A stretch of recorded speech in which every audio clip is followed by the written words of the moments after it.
Come with me to a place you might not know, just a mile off the coast of San Francisco. It's called Angel Island. From a distance, it looks beautiful, a green jewel in the bay.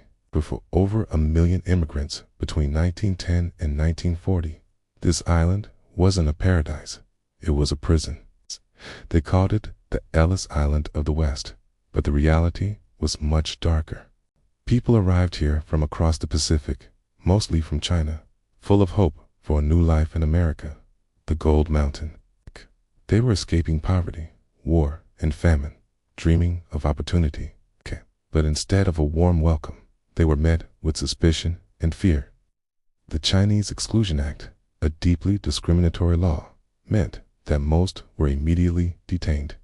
They were herded off boats and into crowded, unsanitary barracks, their dreams put on hold indefinitely. They found cages.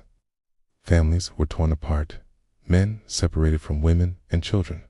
They were subjected to invasive medical exams and grueling interrogations designed to trick them and send them back. Questions like, how many steps are there to your front door? Or what is your neighbor's dog's name? Were fired at them. One wrong answer, a slight hesitation, and their fate was sealed. The wait for these interrogations could last for weeks, months, or even years. Locked in these wooden buildings, with their futures hanging by a thread, many found a way to leave their mark. They carved poems directly into the soft wood of the barrack walls. These weren't just names. They were cries of despair, frustration, and longing.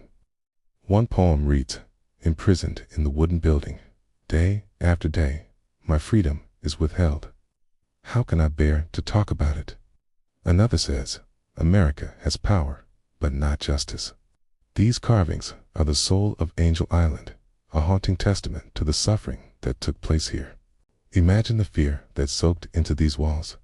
The years stolen, not by a crime, but by prejudice. Today, the buildings are quiet. You can walk through the empty mess hall, the cramped dormitories, and see the triple-tiered bunks where so many sleepless nights were spent. You can run your fingers over the faint carvings on the walls and feel the history. The voices of those detained still linger in these empty rooms. Their stories of resilience, their sorrow, their unbroken spirits, all here. The suffering endured on Angel Island doesn't just fade with time. It's a vital and often overlooked part of American history. It reminds us that the immigrant story isn't always one of easy triumph. It's a story of struggle, sacrifice, and the enduring power of the human spirit to hope, even in the darkest of places. Remembering Angel Island is about honoring those voices and ensuring we never forget their journey. Thanks for watching. If the story moved you, please like and subscribe for more hidden histories.